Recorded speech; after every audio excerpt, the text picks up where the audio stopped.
Hey everyone, Jim Chester live here from the world-renowned Gonstead Clinic, Mount Horeb, Wisconsin. We have the Gonstead Extravaganza going on this weekend, and I have Dr. Josh Lawlor here.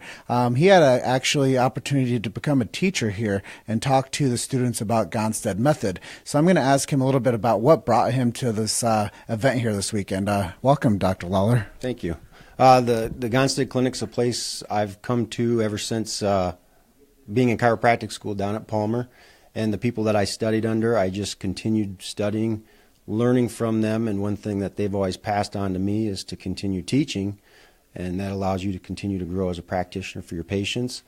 And then you also get to see the students grow in themselves, and you pass that same message on. And so then when we come up to something like this extravaganza, you got several generations of chiropractors, people that knew Dr. Gonstead, our Gonstead fellows, and people like Dr. Diat and Dr. Wood that studied under him, and then you got the guys that studied under them, and then you got our group, and then you got the kids that studied under us. So it's just it's a trickle-down effect. I don't know if that's a good term to use, but it works very well in chiropractic. And so that's what brings me up. You come back to get some more knowledge. You come back to get some critiques on things you're working on to do a better job for patients, and then you try to help other people that are looking for that same thing, and it's a good team atmosphere. It's great. So I guess off camera we had a really interesting conversation. One of those things is why it's essential to keep philosophy into the chiropractic profession. That's a great question. Dr. Mitsu, did you interview Dr. Mitsu yet? Today I will. Oh, you got to interview that guy. Anyway, we were talking. He was talking about BJ's philosophy. And chiropractic has three parts: philosophy, science, and art. And you can't have any one. You can't be all philosophy, you can't be all science, and you can't be all art. They've all three got to be there. And BJ, when he passed away, Dr. Gonstead said, I've got a very good 3-minute clip of him talking about, and he says specifically when BJ died, chiropractic died. And his point was how important the philosophical understanding is. Because in today's world, and this is one of the struggles our schools deal with, is it's all evidence-based. The big problem with evidence-based is where's the evidence coming from and what are we trying to prove? And evidence-based is a big thing, and what I really think it boils down to is power. Whoever controls the evidence gets to make the decisions in today's world. And if that's all based on science, and it may not be good science or good interpretation of science, then they get to make the decisions. And that's what it really boils down to. As chiropractors, we cannot stop emphasizing our philosophy. Because Dr. Mitsu would tell you that the human body, I think the medical profession understands what they think is 20%. Well, what about the other 80%? And we don't understand 20% of the body, but we know that the body heals itself. We know that if it can talk to itself, if the brain-to-tissue cell works, that the body will do what it needs to do. So Dr. Gonstead's idea was he got that philosophy from BJ, and that's why he said that statement. But Dr. Gonstead's idea was how do we do our best possible way to get brain-to-tissue cell connection? That was how his brain thought. He didn't think, well, I'm going to do cervical chair. He didn't think, well, I'm going to do knee chest, or I have to do pelvic bench. He looked at the patient as a whole. He knew they could heal. He figured out where that interference from brain to tissue cell was, and then he also figured out how best to correct that. And there's so many different angles to get that done, but Dr. Gonstead applied the philosophy with a beautiful science and art, and that's what made him special. Yeah, and that's the next question I had for you is, would you consider Clarence Gonstead a scientist, a philosopher, or an artist? As my good mentor, Dr. Albert, would say, yes. I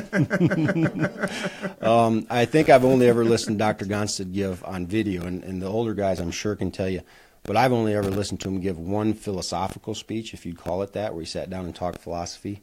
My mentor, Dr. Troxel, he didn't never really sit down and talk philosophy, but you could follow him, and like we talked earlier, I think people's philosophy is actually revealed in their actions, not what comes out of their mouth. In fact, I know it to be true. And when you'd follow Dr. Gonstead or Dr. Diat or Dr. Troxel, you would see how they operate and how they apply chiropractic, and you can see it. Just like you said, you can see it up here this weekend. We're not real good at running the computers and the PowerPoints, but we're as good as you're going to find finding a subluxation. So why is it so important to perpetuate the Gonstead method? I think it's for the patients.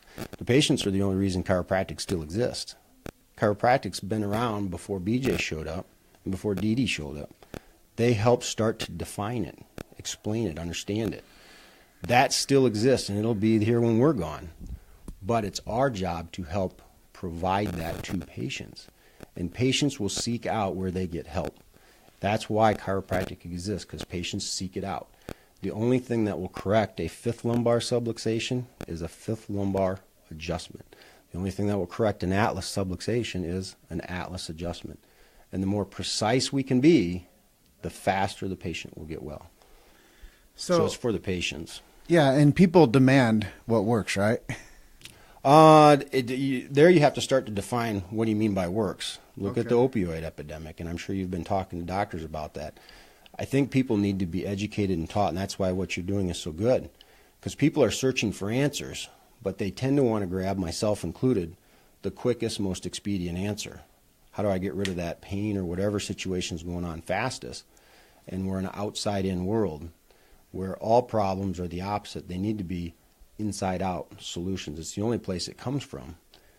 Sometimes we need outside direction, a specific adjustment or someone interacting with us, but it's always got to come from the inside-out healing. And so what works is a good question. And works has to be defined as allowing the body to adapt the way that it's supposed to be. There's a really good symposium coming up, the Adaptability Symposium. And the body's inability to adapt to its environment is where dis-ease comes from. So the only correction then is to allow the body to adapt the way it should. We can't provide that for a patient, nor can any other doctor. It's already in the patient. But if we can find interference from brain to tissue cell, then we can be of service. So this might be a big question for everybody out there, and this might be the real zinger of this interview is evidence-based protecting the sacred trust? I don't know if I follow your question. So as a chiropractor, I'm not a chiropractor, you guys know that, but as a chiropractor, you know that to protect the sacred trust is protecting the future chiropractic. Correct. Do you think that evidence-based chiropractic ideology is undermining the sacred trust protection? No, I think it's hurting it. I think it's doing the opposite. All of our schools right now are so evidence-based. Give you an example. I started this morning, we're talking about instrumentation. And instrumentation is, honestly, it's beat up in some of the schools for two reasons. One, it's totally misunderstood. Dr. Gonstead said you got to run that scope 5 to 10 years to get proficient with it. That's a lot. So most people that have never been around someone to really watch how they operate an instrument don't have the opportunity to make a good judgment or comment on that other than what they may see in a study or a lack of a study. But at one time the world was flat, correct? What do you think? Oh yeah, you know, no, people, but people still believe like that the world is flat. But well, that's true. That's open for discussion. But the world's never been flat. No. See, so the best scientists in the world were wrong. At one time, the sacroiliac joint did not move. Did you know that? I didn't know that. Yeah, the best scientists in the world said the sacroiliac joint does not move at all. There's just one fixed pelvis. Correct, but guess what? They were wrong. At one time, the best scientists in the world said things only went one way across the cellular membrane. And guess what? They were wrong. At one time, they said an atom was the smallest particle known to mankind. Well, guess what? We started to see and observe things more in science. Science is so important. I'm a scientist by nature. I love the science aspect. But it's how we use it. And if we don't use it with the philosophical understanding, then we hurt chiropractic. So it's got to be in the discussion. Then you come to the art and how to correct that. Those three are a married couple. You can't separate them. So that's why evidence-based right now hurts chiropractic. Now, evidence-based in the end, once we start to use it correctly, but there's so much political power in who wants their evidence to say what, that's one of the troubles that I see with chiropractic in evidence-based. We can't be telling students you can't do this or you can't do that. We have to teach them that it's about the body adapting and analyze and see why is it not adapting the way it should. That's my thought in terms of where we're at with that. Yeah, and I think that a lot of times, you know, from something you touched on there is you have to do it for 5 to 10 years in order to become proficient at doing anything, you know. And I know you said something about as soon as a chiropractor graduates school, that's as good as they'll ever get. And they aren't going to continue on refining their skill sets. You know, that is one of the main reasons we come to the Gonstead Clinic. And my mentor impressed this upon me, and we impress it upon the students. If there's students watching, whatever you do, when you cross that stage at whatever college you're going to, and our colleges are so important. I'm a Palmer graduate. Dr. Gonstead was a Palmer graduate. Our chiropractic professions are built on our schools. I mean, that's where we all start. But once you cross that stage, if you're as good as you're ever going to get clinically, you're in trouble. So as you come up here to these seminars, you need to start to understand that you're just starting to build that foundation. It's just like anything in life. You can't just stop, learning how to, develop relationships with your spouse or your friends. You got to build those things over time and refine and get better at them. So that is such an important message. And unfortunately, once you get into practice, there's a lot of things pulling at you. You got to figure out, how do you get a patient to come into the office? Then how are you going to handle them? How are you going to talk to them? How are you going to manage them? How are you going to schedule them? And you got to have all these procedures in place. But when push comes to shove and we say, okay, what am I going to do for my fellow man that nobody else can do? You can think well, you can eat well, you can move well with proper direction on your own. But you cannot adjust a subluxation in your spine. We can provide that for our patients. So in the end, it all comes down to that one little push in the right direction. And the better we do that, the more we can serve our patients. And that makes all the difference. Yep. And something one of my colleagues asked me, how do I get so good on, how do I get like a voice? Mm-hmm. How do I develop a voice? How can I start a podcast? How can I become like somebody that has their own style? I said, do 300 interviews, you develop your own voice, you develop your own style, and then you can begin to teach others. So as we do this, I'm still learning too. And one of the things I've always heard is when you tell yourself that you know nothing, then you begin to learn. Yeah. I was hoping you weren't asking me that question, because I was going to say, that's your specialty. You're doing a great job. This is not my cup of tea. The only thing I would add to that is the people that I gravitate towards, they're authentic. So be authentic, Dr. Diot, any of the people that I study with that I'm around, Dr. Gonstead had to have been, when you were around him, he had to have been totally authentic. The doctors talk about how he just loved them. If they needed to be checked or they had questions, he'd just stop and he'd take the time and work through it. That's why he worked ungodly hours. He didn't know how to say no. He just was doing his thing, So be authentic. That's so important. And one of the things is, I'll tell everybody out there, is that everybody's looking for answers for everything. Most people just don't know where to go or who to trust. So sometimes they fall into the wrong path of what they think is the right decision for themselves. And that doesn't always equal to a good decision. So if you trust a good chiropractor to check and adjust you for vertebral subluxation as necessary, I've never met anybody that's life got worse. And that's one of the things I always tell people when I meet them where they are. If you just go in and get checked and adjusted, I've never seen anybody get under chiropractic care and have a worse life. The only side effect I know of from chiropractic care is good health. And it doesn't mean that we always make the correct adjustment. Dr. Gonstead didn't always make the correct adjustment.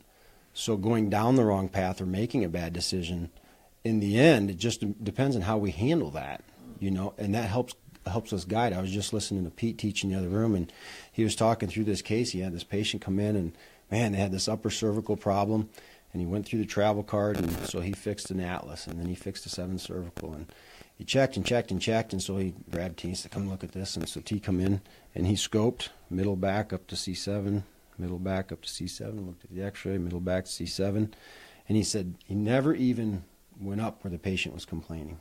And this is a patient that T had seen. So he was teaching Pete a lesson. Pete says, afterwards I understood. But when you look back through the notes, T never adjusted above T5. And so that's where the pressure was. He put a mark. He said, fix T5. So Pete had already worked on her 3 or 4 times, he said, and he fixed T5, and guess what happened? It was gone. but never went up where she thought the problem was. He found where the problem was, and that is our unique thing. The guys this week, and the guys have been doing it for 40 years, they all say the same message. Find the pressure.